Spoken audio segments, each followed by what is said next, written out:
आणि ऑगस्ट महिन्याचा असा 3000 सन्मान निधी आपण डायरेक्ट डीबीटी केलेला आहे आणि जवळपास आतापर्यंत 1,60,00,000 महिलांना त्यांच्या खात्यावर 3000 इतका डीबीटी त्या ठिकाणी उपलब्ध करून दिलेला आहे।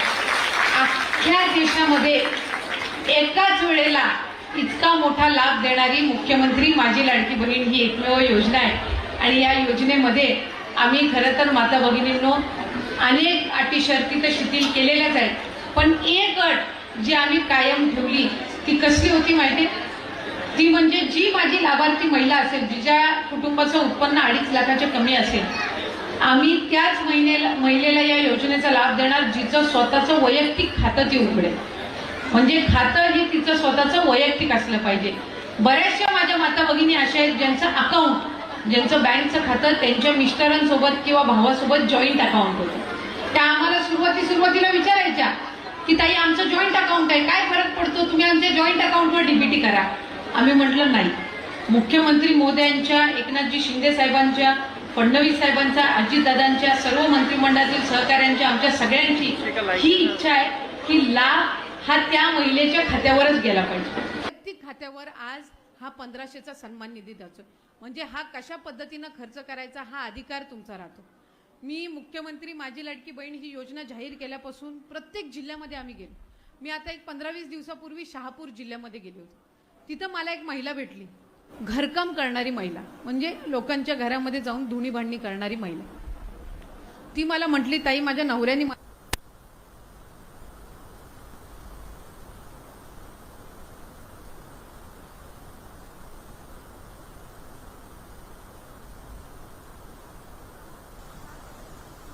प्रत्येक घरातून 800-900 असे मिळतात, जेमतेम 3,500-4 हजार माझ्या हातात येतात। त्यातून घर खर्च करून मी त्या मुलाची शिक्षणाची फी भरत होती। मला झेपत नव्हतं म्हणून मुलीला मी शाळेतून काढलं। तुमची दर महिन्याची ही 1500ची योजना आली, मी माझ्या मुलीचं नाव परत शाळेत नोंदवते। हा फरक आहे या सन्मान निधीचा। ज्याच्याकडे सगळं आहे ना त्याला या गोष्टीची जाणीव नसते, पण ज्याच्याकडे नाही आहे त्याला कळतं की आपण 1500 मध्ये काय करू शकतो। माझा मतदारसंघामध्ये एक तळ्यासारखा छोटा तालुका आहे, छोटी छोटी गावं आहेत, तिथे एकच बाजारपेठ आहे। मी त्या दिवशी त्या बाजारपेठमध्ये गणपती सार्वजनिक उत्सव मंडळाला भेट द्यायला गेली। मला त्या बाजारपेठमधले सगळे व्यापारी येऊन म्हटले, ताई आम्ही आभारी आहोत की तुम्ही ही मुख्यमंत्री माझी लाडकी बहीण योजना आणली। मी म्हणलं, अरे हे तर सर्व पुरुष आहेत, कदाचित घरातल्या त्यांच्या बायकांनी त्रास द्यायचा कमी केला असेल म्हणून हे आभार मानायला आलेत की काय। तर मी त्यांना विचारलं, तुम्ही का आभार मानताय? ते मला म्हटले, ताई तळ्यासारख्या छोट्या तालुक्यात दर महिन्याला 11 लाख निधी येतोय, कारण तिथं 7,500 लाभार्थी आहेत, म्हणजे दर महिन्याला 1500 येत आहेत, जवळपास 11-11.25 लाख निधी हा तळ्यासारख्या छोट्या तालुक्यामध्ये पडतोय। आणि जसे 1500 यांच्या अकाउंटला डीबीटी झाले, दुसऱ्या दिवशी या सगळ्या मार्केटमध्ये खरेदीला होत्या। म्हणजे आपोआपच मार्केटमधली वर्दळ वाढली। म्हणजे कशा पद्धतीनं आर्थिक चक्र फिरतं हे यातून आपल्याला निश्चितपणाने लक्षात येतं। आज मी मगाच्या एका कार्यक्रमामध्ये म्हटली की शिक्षणामध्ये कोकणाचं पॅटर्न आणि लातूरचं पॅटर्न ओळखलं जातं, मुख्यमंत्री माझी लाडकी बहीणमध्ये नागपूरचं पॅटर्न ओळखलं जाणार आहे। याचं कारण तुम्हाला सांगते, आज नागपूर शहरातील जिल्ह्यातील 3000 महिलांनी मुख्यमंत्री माझी लाडकी बहीण या योजनेचा जो लाभ मिळतो त्याच्यातून त्यांनी सोसायटी तयार केलेली आहे, म्हणजे कोऑपरेटिव्ह सोसायटी केली आहे आणि 1500 त्यांच्या अकाउंटला जातात। याच्यापैकी दर महिन्याला 1000 ते या सोसायटी कॉर्पोरेटिव्ह सोसायटीमध्ये ठेवणार, म्हणजे 3000चं 30 लाख भांडवल आणि त्यातून त्या बचत गटांना कर्ज देऊन ते व्यवसाय सुरू करतायत।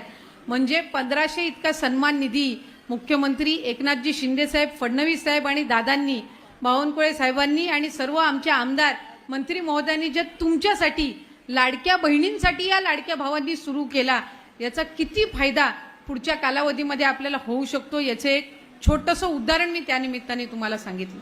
माझी म्हणून सर्व माता भगिनींना विनंती राहील की विरोधकांनी खूप प्रयत्न केले। तुम्हाला सांगते, नागपूरमधनं 2 याचिका गेल्या साहेब हायकोर्टामध्ये, 2 याचिका। काय तर ही योजना बंद करा।